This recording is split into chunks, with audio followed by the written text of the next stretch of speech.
Hi, good evening. Welcome along to the Transfer Show. We have every angle of this tug of love covered. We'll be live to Manchester and Newcastle shortly. And joining me in the studio, our football correspondent Rob Dorset and our reporter Michael Bridge, who assure me they know everything. So what does all of this mean for the Newcastle striker Alexander Isak, who's in the driving seat in this battle of wills? Peter Stevenson. Evening both. Peter, let's start with you then. All right, so Manchester United have finally shown their hand. Give us the details of the bid.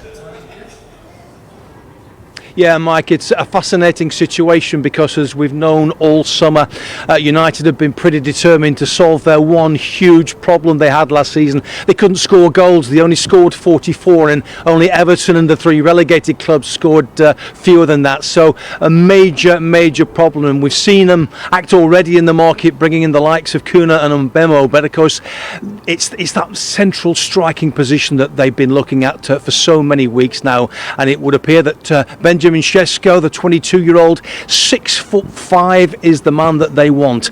Tonight, United tell me officially no comment, but we know that bid is in, as you say, just under £74 million.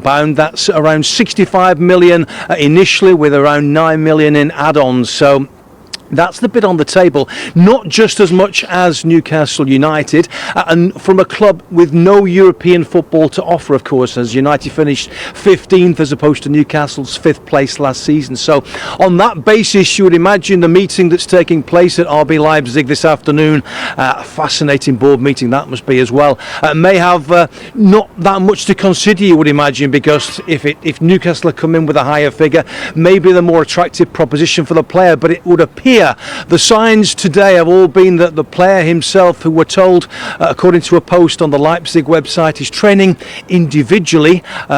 Penny for his thoughts as he jogs around that pitch, but by all accounts he's leaning towards the possibility of coming to Manchester United. And you remember a few months ago Ruben Amorim saying that we're Manchester United, everybody wants to play for Manchester United, and we could soon see yet more proof of that if they can get this deal over the line in the next couple of days. Thank you, Peter. Right, let's go to Newcastle then. Keith Downey, is this an absolute nightmare for Newcastle? It's not a nightmare yet, Mike. I think it will not be a good situation for them if, as Peter alludes to there, Sesko decides to move to Manchester United instead of Newcastle United. Newcastle last night were getting encouragement, we are told, from the player that he was keen on a move here. But I think Newcastle privately, internally, were just a little bit worried that he was just buying time to try and smoke out the interest from Manchester United. Remember, until lunchtime today, all it was interest from Manchester United. They had not made a formal bid until today. It was only Newcastle at the table. They made that first bid on Saturday morning that was turned down by Leipzig. They asked them to come back with a different structure, different payment terms. Newcastle did that and more, and raised their offer last night to €80 million, so round about £70 million plus a potential £10 million in add-ons. So, Mike, important to stress and point out here that Newcastle's offer is actually €5 million more, should I say, than Manchester United's. €5 million more euros up front, and a package that totals €5 million more, but it's still, as we are being told and have been from the start of this saga, lies with the player. And it sounds as though as long as Leipzig are happy with one or both of the offers, it'll then be up to the player to decide. So throughout this, one source is telling us, maintains that the player favours a move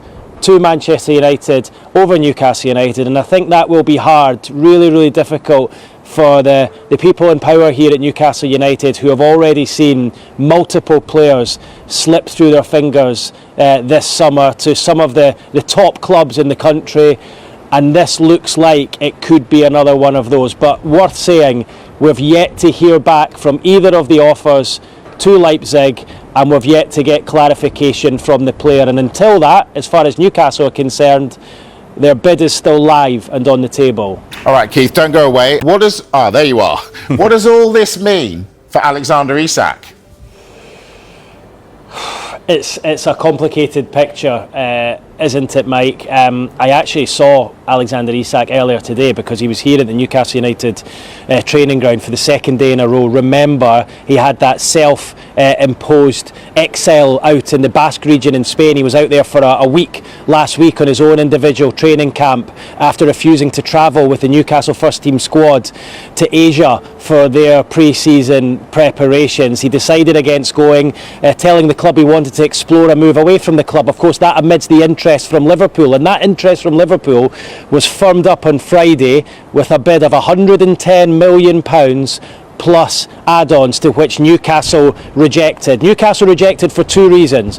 One, they didn't have an adequate replacement lined up, and they would not allow and will not allow Isak to leave until they do that. It was at that point that they moved in fast on Sesko and tried to bring Sesko in, knowing that the Manchester United were also interested. So if that deal falls through, it's going to be very difficult for Newcastle to allow Isak to go. The second one is that 110 million plus add-ons was not enough for Newcastle to deal. They're looking for more than that. I've been told a number of times they're looking for 150 million. It might be difficult for them to reach that figure this transfer window with only a few weeks left, but you would imagine if Sesko came in, they would probably renegotiate with Liverpool somewhere, because the player is agitating to leave and has kind of made it clear that he wants to try something new. But within all of this, with that Sesko deal still live and no decision made, Isak remains a Newcastle player. Trained yesterday, trained today, or recovered today, should I say, from that minor thigh injury that he's been nursing for a couple of weeks. Interesting to point out, though, Eddie Howe, despite returning back with the first team squad early yesterday morning, didn't appear again today at the training ground today. We're expecting him back tomorrow alongside the rest of the players, alongside Alexander Isak. That meeting will be interesting tomorrow, and to hear what's said and what comes out of that, because if Newcastle fail to get Sesko over the line, there's a real chance that Alexander Isak begins the season and ends this transfer window as a Newcastle United player, which is, I'm surprised I'm saying that given what's been happening these last few days and how big that bid was for Liverpool, and I suppose when you look at his behaviour over the last couple of weeks as well. Yeah, absolutely fascinating. Keith Downey, thanks very much. All right, so let's just say Sesko does go to Manchester United, Rob. Does that mean Rasmus Hojlund needs to pack his bags and go? Almost certainly, yes. Because for a couple of reasons, Mike. I mean, the first point is that Manchester United are not flush for cash, and so if they spend all that sort of money on Benjamin Sesko, you're talking £74 million in total, that package. Can they afford to keep another player of his quality as his understudy? And by the way, there's a real parallel here, because Hojlund signed for Manchester United 2 years ago to this very day. And the deal was almost exactly the same. £64 million plus £8 million in add-ons. For Sesko, we're talking about £65 million with £9 million in add-ons. And what Manchester United were buying then, they thought, was potential. A 20-year-old striker who hasn't quite lived up to that potential. They think Sesko is more of the finished article. He's not the finished article that Gyökeres is at Arsenal, by the way, for a similar amount of money, who's 5 years his senior. But they believe they're buying real potential that they think can replace and improve what they've had in Rasmus Hojlund. So I'd expect Manchester United to try and sell Hojlund, yes, 30 to 35 million pounds. They'd take a big hit, maybe half of what they paid for him 2 years ago. But the question mark always for Manchester United and every other big Premier League club is, who's got the money to pay his wages? Hojlund's not going to leave for a pay cut. Which of the clubs across Europe have got the sort of money that are prepared to pay Rasmus Hojlund the wages he's on at Manchester United? Do any of those need a striker? So it's not as easy as you think just to say, yeah, we'll ship him out. But it's pretty clear that Manchester United, having spent, if this deal gets through, £214.4 million already in this window, they've got to start recouping some of that. First league game of the season, Manchester United against Arsenal. Could it be Sesko lining up against Gyökeres? We'll see. We will indeed.